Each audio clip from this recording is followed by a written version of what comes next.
குருவே போற்றி, ஒளியும் ஒளியும் எனக்குள் காட்டி உணர்த்திய குருவே போற்றி. ரொம்ப சந்தோஷம். இவர் இந்த அம்மா இவர் விஓவாக இருக்கிறார், திருவள்ளூர் விஓவாக இருக்கார்.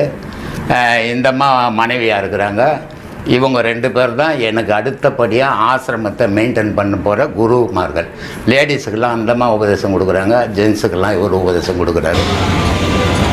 சில பேர் மரண தருவாயில் இருப்பான், செத்து போயிடுவான்னு நல்லா தெரியும். ஆனால் அந்த செத்து போகிறவங்ககிட்ட எதுவுமே மகாபாரதம் படிங்க பக்கத்தில் உட்காந்துருவாங்க. சில பேர் ராமாயணம் படிங்கன்னுவாங்க. சரி, மகாபாரதமும் ராமாயணம் படித்து அவன் எழுந்து ஓடுறவனா இருந்தால் பரவாயில்ல, படிக்கிறதுல நியாயம் இருக்குது. ஆனால் அவன் போகிறவன் எதை பண்ணாலும் பிழைக்க போகிறதில்ல. அவனுக்கு ஏன் அந்த மகாபாரதம் ராமாயணம் படிக்கிறான் அப்படின்னா, அவனுடைய மனநிலை மரண தருவாயில். இப்போது ஒரு பெண்ணையே நினச்சிக்கின்னு இருந்து மரணம் அடைஞ்சான்னா அவன் பிறந்த உடனே பெண் ஆசையிலேயே தெரிவான்.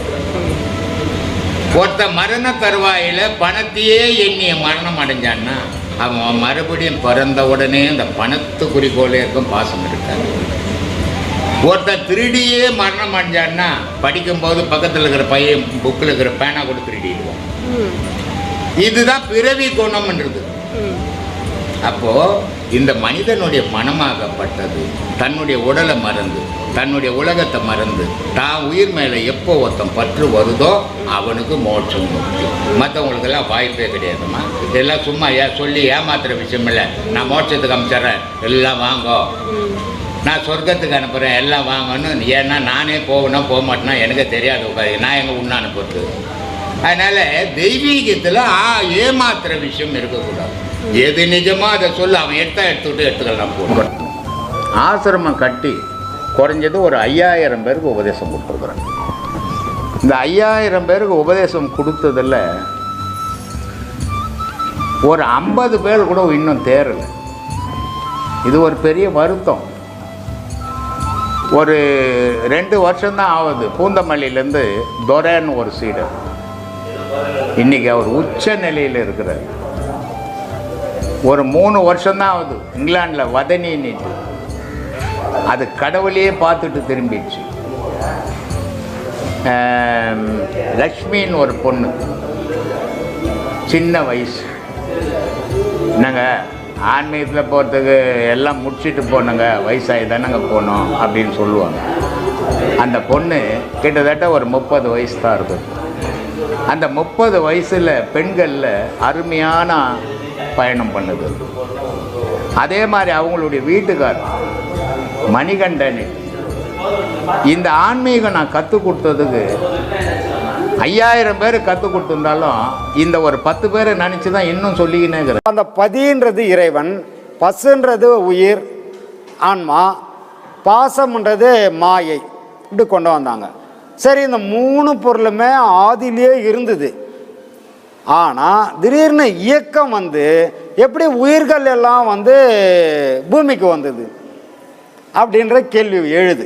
அப்போ என்ன ஆயிடுச்சுன்னா இயக்கம் ஆரம்பிக்குது. அப்போ இயக்கம் எது ஆரம்பிக்குதுன்னா அறிவுள்ள பொருள் இயக்கம் ஆரம்பிச்சிச்சு. எது அறிவுள்ள பொருள் அப்படின்னா பேரறிவான பொருள் இறைவன். பசுவின் அசைவால் ஒரு தாக்கம் ஏற்படுது. அந்த தாக்கத்தின் விளைவால் இந்த உயிருக்கு உடல் கிடைக்குது. இது சைவ சித்தாந்திகளோட ஹிஸ்ட்ரி. அவங்க என்ன சொல்கிறாங்க, ஒரு அசைவு, அறிவுள்ள பொருள் அசையுது, அசையும் போது ஒரு தாக்கம், அந்த தாக்கத்தின் விளைவாக உயிருக்கு உடல் கிடைக்குது. அப்போது உயிருக்கு உடல் கிடைச்ச உடனே பூமிக்கு வந்துடுச்சு. அது வரைக்கும் சூக்கும உடல், அதுதான் உயிர். அந்த பசுன்னு சொல்லக்கூடிய சூக்கும உடல், அந்த உயிர், அதுக்கு சூக்கும உடல் கொடுத்த உடனே பூமிக்கு வந்துடுச்சு. அப்போது அசைவின் அடிப்படையில் அது வந்துடுச்சு. சரி, அடுத்த பொருள் என்னன்னா, இப்போ வந்த பொருளுக்கு சிற்றறிவு, பூமிக்கு வந்த பொருளுக்கு உயிரை எடுத்து பூமிக்கு வந்தது இல்லையா, உயிரை சுமந்துக்கிட்டு அந்த பொருளுக்கு சிற்றறிவு. சின்ன அசைவை ஏற்படுத்தின இறைவன் பேரறிவாளன். இன்னொரு முப்பொருள் சொன்னோமே, இன்னொரு பொருள் ஒன்று இருக்கு இல்லையா, மாயை. அது ஜடப்பொருள், கல். அது கல் போல் அது போட்ட இடத்துல கிடக்கும், அது ஜடப்பொருள். அது பாட்டுக்கு கிடக்குது.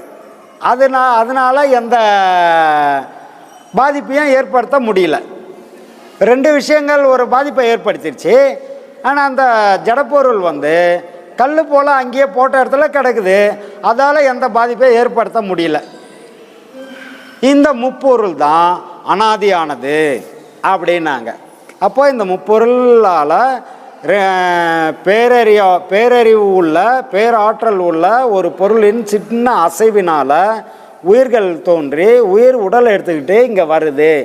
இது மூணாவது விஷயம். கல் போல் இது கிடக்குது, மாயை அப்படின்றது இந்த முப்பொருளை கண்டுபிடிச்சி உலக இயக்கத்துக்கு வந்தாச்சு.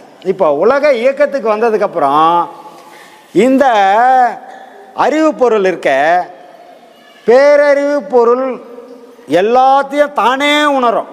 அதுக்கு யாரும் சொல்லிக் கொடுக்க வேண்டிய அவசியம் கிடையாது.